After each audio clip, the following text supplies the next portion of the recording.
Film ini bercerita tentang seorang anak bernama Simon King.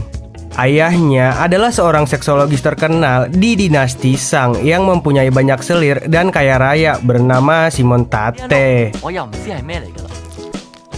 Suatu malam, ibunya yang sedang menderita sakit parah yang mana tidak bisa disembuhkan lagi, mempunyai satu permintaan sebelum kematiannya, yaitu ia ingin digenjrot untuk terakhir kalinya.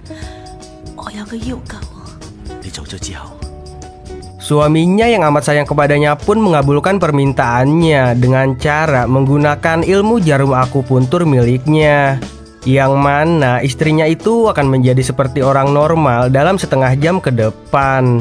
Dan ketika istrinya sudah seperti orang sehat, mereka pun langsung berkecrotan bersama. Mantap. Di tempat lain, King yang sedang tidur mendengar suara teriakan ibunya dan terbangun. Lalu ia langsung lari menuju kamar orang tuanya. Sesampainya di sana, ayahnya memberitahukan kalau ibunya telah mati. Karena efek dari jarum akupuntur yang diberikan ayahnya membuatnya menjadi tidak bertenaga sesudah berkecrotan. King pun langsung dibawa ke ruangan rahasia ayahnya. Di sana, ayahnya menunjukkan semua ramuan mantap-mantap miliknya dan memberitahukan pekerjaannya selama ini. Kalau ia adalah spesialis mantap-mantap nomor 1 di dinasti Shang. Keesokan harinya, ayahnya King langsung melatihnya dengan ilmu kanuragan yang ia punya.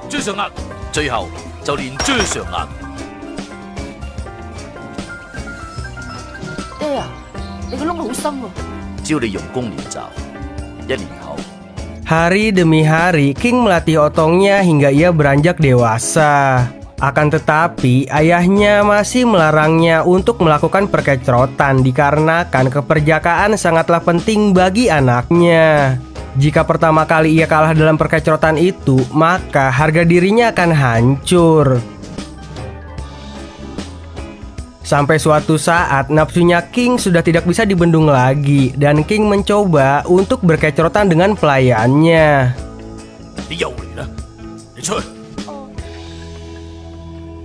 Suatu hari, seorang putri dari teman ayahnya King yang sedang mendapatkan bencana pada keluarganya datang untuk menetap sementara di rumah King. Namanya Jise. King sangat terpesona melihatnya pada pandangan pertama.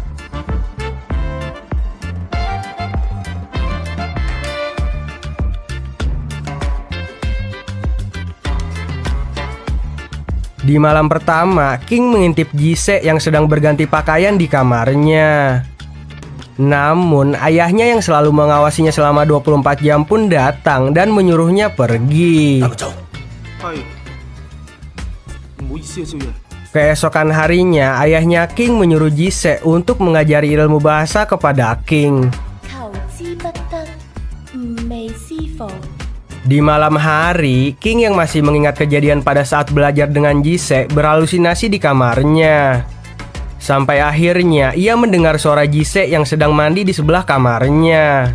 King yang sudah bersiap-siap membuat lubang di kamarnya itu pun langsung segera mengintipnya. Sampai ada yang berdiri tegak, tapi bukan keadilan. King yang gak kuat langsung nyamperin Jise yang pada akhirnya mereka pun berkecrotan sampai pagi. Mantap. Di pagi harinya, King terbangun dan Jise sudah tidak ada di kasurnya. Jise meninggalkan sebuah surat yang mana ia telah mengaku kalau dirinya adalah wanita yang disewa oleh ayahnya King untuk melatih King menjadi lelaki yang kuat dan tidak mudah sakit hati. Setelah kejadian yang sangat membagongkan itu, King memutuskan untuk berpetualang menemukan gadis impiannya sambil ditemani oleh asistennya yang bernama Zhu.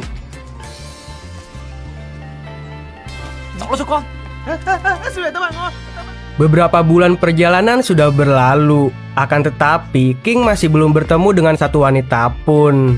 Sampai akhirnya di suatu malam hujan turun deras. King dan Zhu yang sudah lelah berjalan sepanjang hari itu pun pingsan di tengah jalan. Keesokan paginya, King Danju yang sedang tergeletak di tengah jalan ditemukan oleh seorang biksu wanita yang berniat menolong mereka. Akan tetapi, biksu itu ragu untuk menolong King Danju karena guru mereka berpesan agar menjauhi pria dikarenakan mereka memiliki ular berbisa di tubuhnya. Namun, saat senior mereka mengetahui kalau King Danju sedang menderita demam yang parah, mereka pun memutuskan untuk membawanya ke kuil dan mengobatinya.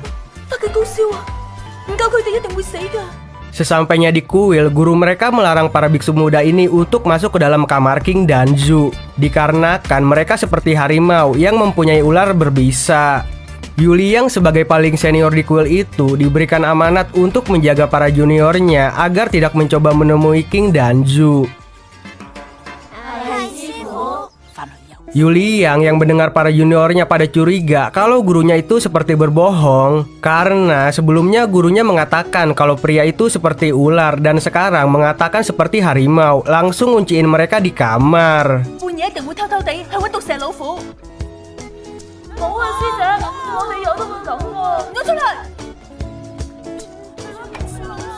Sementara itu, Yuliang yang merasa penasaran dengan perkataan gurunya kalau di tubuh pria itu ada seekor ular, menyelinap masuk ke kamar King Danju untuk mencari keberadaan ular tersebut.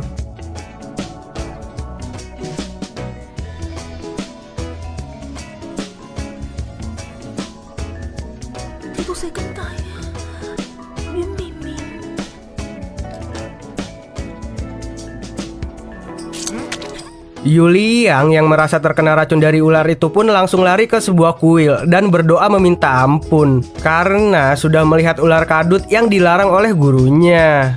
Lalu ia mengutarakan isi hatinya kalau sebenarnya ia tidak mau menjadi biksu. Ia terpaksa menjadi biksu karena gurunya menyelamatkan Yuliang sewaktu masih kecil yang menjadi yatim piatu karena orang tuanya terserang wabah.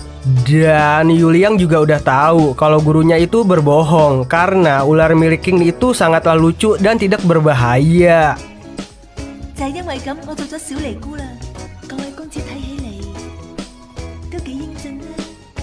Dari tempat lain, King yang sedang berjalan mendengar curhatan isi hatinya si Yuliang.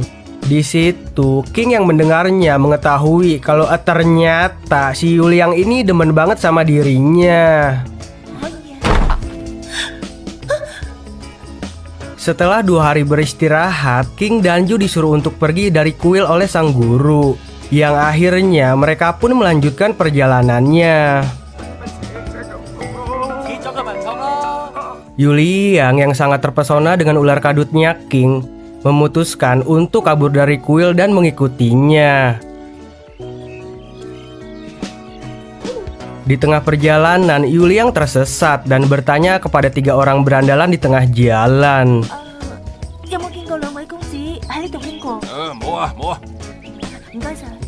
Beberapa saat kemudian, para berandalan itu pun tersadar kalau Yuliang itu adalah seorang wanita.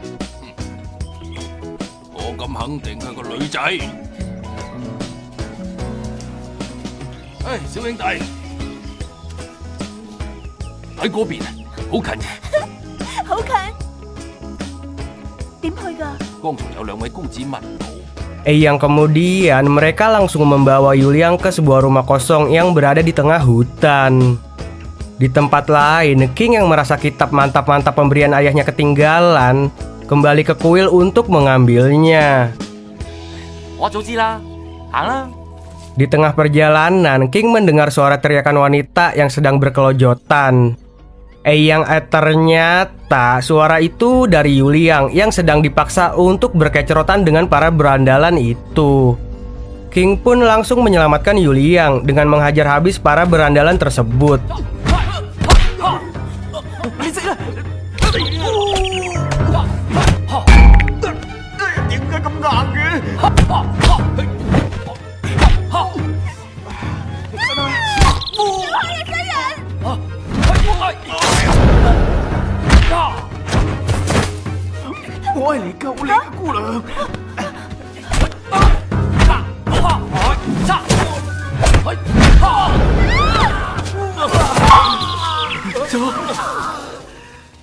Dari kejadian itu, Yuliang pun makin cinta kepada King, yang akhirnya serabi lempit miliknya yang masih original itu pun diberikan kepada King.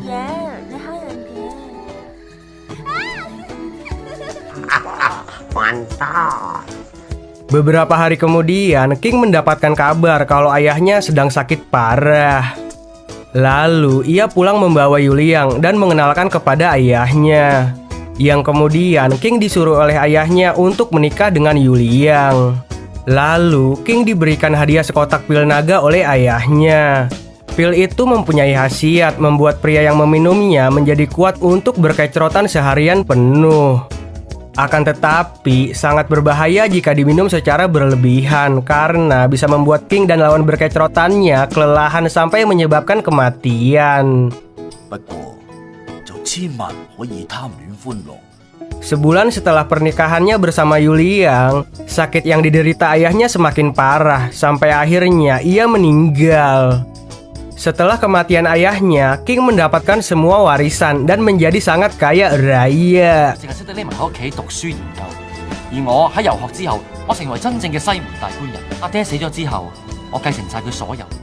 Suatu hari, King bersama teman barunya yang bernama Huaji pergi menghadiri pesta selamatan ke rumah orang kaya bernama Wang yang baru saja menjadi hakim baru di daerahnya. Di sana, King merasa sangat bosan karena tidak ada satupun wanita cantik di tempat itu. Dan tiba-tiba ia terpesona kepada seorang pelayan wanita yang sedang membawakan minuman.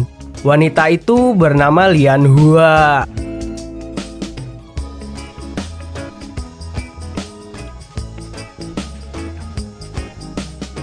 Nggak ada angin, nggak ada hujan, tiba-tiba saja majikan Lian Hua menggamparnya. Yang ternyata majikannya itu merasa cemburu kepada suaminya yang curi-curi pandang kepada Lian Hua.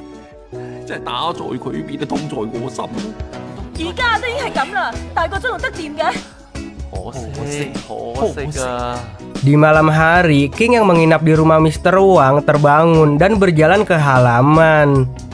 Sampai akhirnya ia menemukan Lian Hua yang sedang bersedih di pinggir sungai.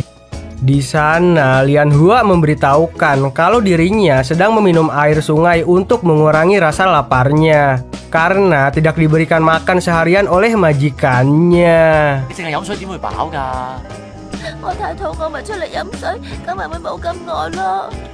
King yang mengetahui hal itu pun langsung mengajak Lian Hua untuk makan combro di kamarnya.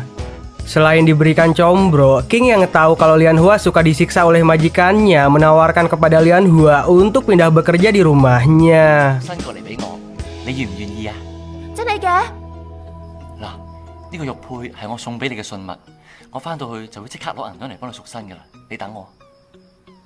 Singkat cerita, keesokan harinya King dan temannya Huaji mendatangi tempat enak-enak. Di sana, King bertemu dengan Madame Gose. Ia adalah Mama Mia di tempat itu.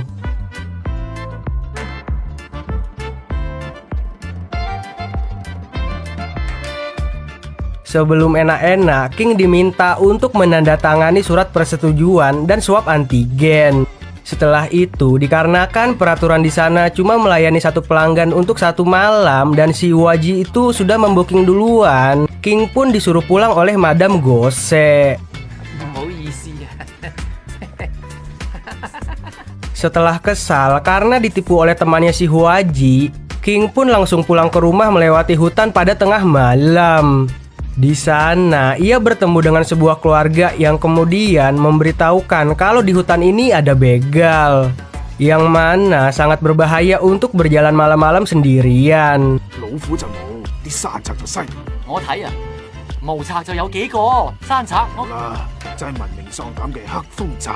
Dan tiba-tiba, para begal itu pun muncul menyerang King.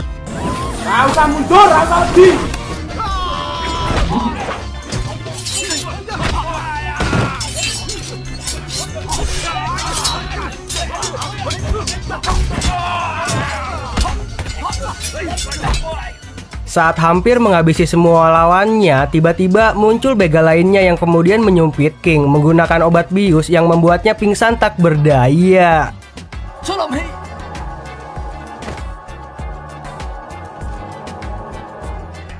Saat tersadar, King sudah berada di suatu tempat. Di sana, ada seorang wanita ketua begal menyuruh anak buahnya untuk melorotin celananya si King. Yang kemudian ketua begal itu memberikan sebuah syarat untuk membebaskan King, yaitu King harus membuatnya merasa kejang-kejang berkecerotan dengan dirinya. Dan jika tidak kejang-kejang, maka burungnya King akan dipotong untuk dijadikan sop. 如果唔係，我就切咗你條嘢煲湯。我中環脂粉界咁多年， King yang gak punya pilihan itu pun akhirnya berkecerotan dengan ketua begal itu. 神羅天聖 Setelah King membuat kejang-kejang ketua begal itu, yang ternyata wanita ketua begal itu adalah Madame Gose yang sedang menyamar untuk ngeprank si King. 唔怪得玩過嘅人啊，都唔可以同外界泄露啦。 Setelah King terkena perang enak-enak bersama Madame Gose, ia kembali ke rumah Mr. Wang untuk membeli Lian Hua sebagai pekerja di rumahnya.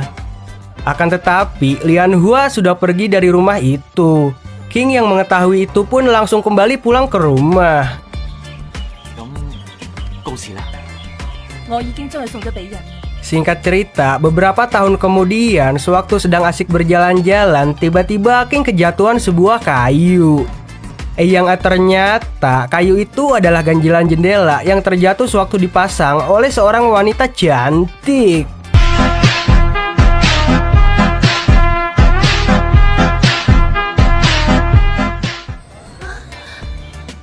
King yang orangnya baik hati dan tidak sombong itu pun langsung menemui wanita itu untuk mengembalikan ganjilan jendelanya.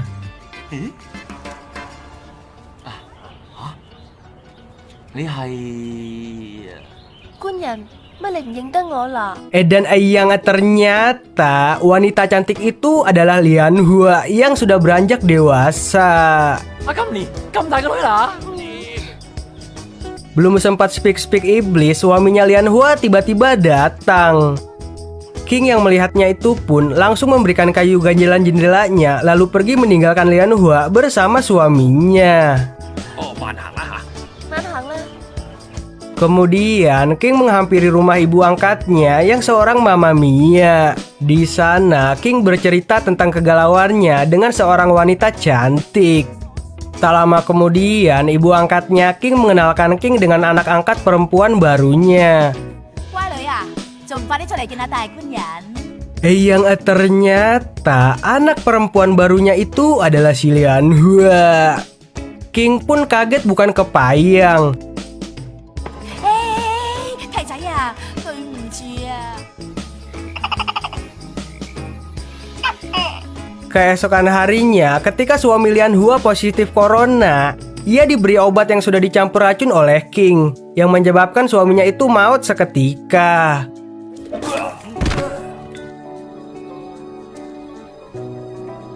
Setelah kematian suaminya, Lian Hua pun menjadi selir barunya King. Dan cerita pun belum tamat karena masih ada film kedua dari film yang sangat berkecerotan ini.